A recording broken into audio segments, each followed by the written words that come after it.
Hello everyone, स्वागत है आपका आज की वीडियो में। आज हम करेंगे चैप्टर साउंड में relation between wavelength and frequency. Wavelength और फ्रीक्वेंसी में रिलेशन क्या है। स्टार्ट करेंगे डेफिनेशन ऑफ स्पीड से।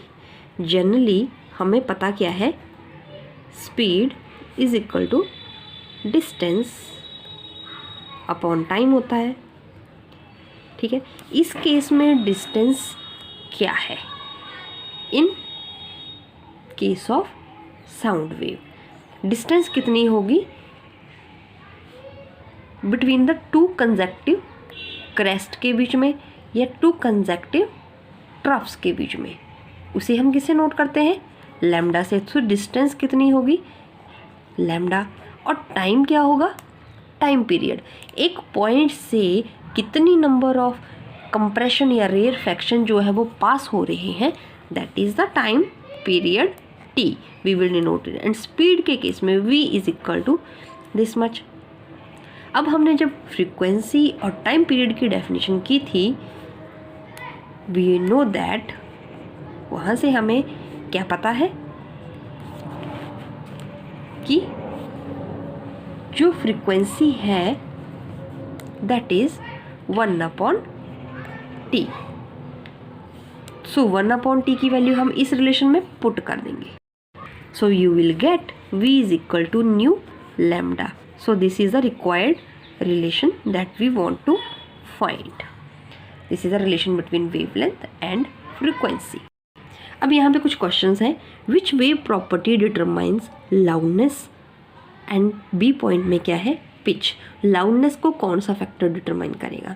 जब हमने डेफिनेशन की थी एम्पलीट्यूड की, तब हमने जाना था कि जितना ज़्यादा एम्पलीट्यूड होगा उतनी ज़्यादा साउंड कैसी आएगी? Louder. So amplitude determines loudness. और पिच को कौन डिटरमाइन करता है? Pitch depends totally on the number of the frequency, directly proportional to frequencies, number of the oscillations passing. So pitch जो है वो फ्रीक्वेंसी पर डिपेंड करेगी और लाउडनेस डिपेंड करेगी एम्पलीट्यूड पे। Guess which sound has a higher pitch, guitar की या फिर कार हॉर्न की?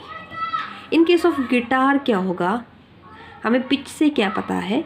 पिच डिपेंड करती है फ्रीक्वेंसीज पे, और नंबर ऑफ फ्रीक्वेंसीज गिटार जो है वो ज़्यादा प्रोड्यूस करेगा।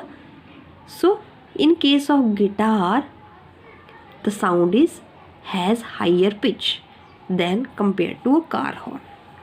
Okay? इन क्वेश्चंस में हमने डेफिनेशन के साथ ये कर लिया था। सेकंड है रिलेशन फाइंड आउट करना, जो हमने अभी किया। And in question number 3, calculate the wavelength of the sound wave whose frequency is 220 hertz and speed is 440 metre per second. अब देखिए यहाँ पे फ्रीक्वेंसी दी गई है और स्पीड दी गई है। आपको ये रिलेशन पता है, फ्रीक्वेंसी दी गई है और स्पीड दी गई है। आप लैम्डा निकाल लेंगे।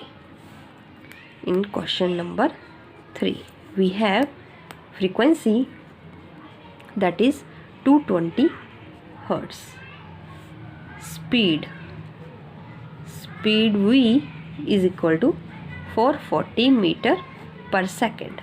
We have to find lambda, wavelength, then v upon nu, that is 440 upon 220। तो ये आ जाएगी आपकी 2